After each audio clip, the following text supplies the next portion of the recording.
नमस्कार, मैं सोनाली। बहुत बहुत स्वागत है आपका खबर कनेक्शन में। अब आपको लाइसेंस नवीनीकरण के लिए परिवहन विभाग के कार्यालय में जाने की जरूरत नहीं पड़ेगी।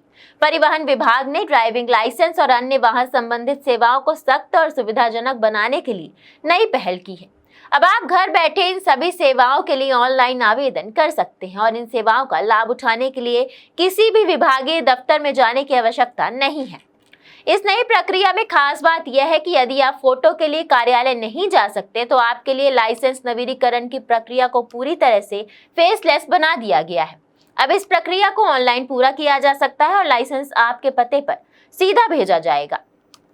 इस सुविधा का उद्देश्य खासकर उन लोगों के लिए है जो किसी कारणवश ऑफिस नहीं जा सकते या समय की कमी के चलते लाइसेंस नवीनीकरण के लिए विभाग के दफ्तरों का रुख नहीं कर पाते थे। इसके अलावा परिवहन विभाग ने 12 प्रमुख सेवाओं के लिए नई सुविधाएं शुरू की हैं। इसमें ड्राइविंग लाइसेंस नवीनीकरण, डुप्लीकेट लाइसेंस, पते में बदलाव और वाहन संबंधित नाम ट्रांसफर जैसी सेवाएं शामिल हैं। अब ये सभी सेवाएं घर बैठे ऑनलाइन उपलब्ध हैं और आवेदकों को इन सेवाओं के लिए विभाग के दफ्तरों के चक्कर नहीं काटने पड़ेंगे। इन सेवाओं के तहत ड्राइविंग लाइसेंस को आधार कार्ड से लिंक भी किया गया है, जिससे प्रक्रिया और भी आसान हो गई है। इसके बाद आवेदक इन सेवाओं का लाभ सीधे स्पीड पोस्ट के माध्यम से उठा सकते हैं। विभाग की ओर से इन सेवाओं का वितरण आवेदकों के घर के पते पर किया जाएगा और इसकी निगरानी भी की जाएगी। हालांकि यदि आप ड्राइविंग लाइसेंस के लिए आवेदन कर रहे हैं तो आपको ड्राइविंग टेस्ट के लिए विभाग में जाना पड़ेगा, लेकिन ध्यान रहे कि इस टेस्ट के लिए आवेदन और दस्तावेजों की पूरी प्रक्रिया अब ऑनलाइन ही की जाएगी।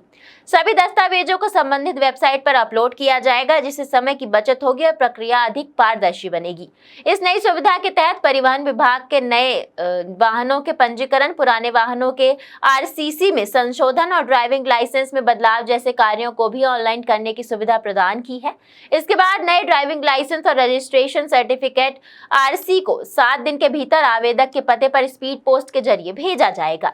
इस सेवा के तहत आवेदकों को स्पीड पोस्ट के माध्यम से भेजे गए दस्तावेजों की ट्रैकिंग जानकारी एसएमएस के जरिए भी भेजी जाएगी। इसके आवेदकों को यह पता चल सकेगा कि उसके दस्तावेज कहां तक पहुंचे हैं और उन्हें कब प्राप्त होंगे। स्पीड पोस्ट के ट्रैकिंग आईडी का उपयोग करके आवेदक अपने दस्तावेजों का ट्रैक कर सकते हैं।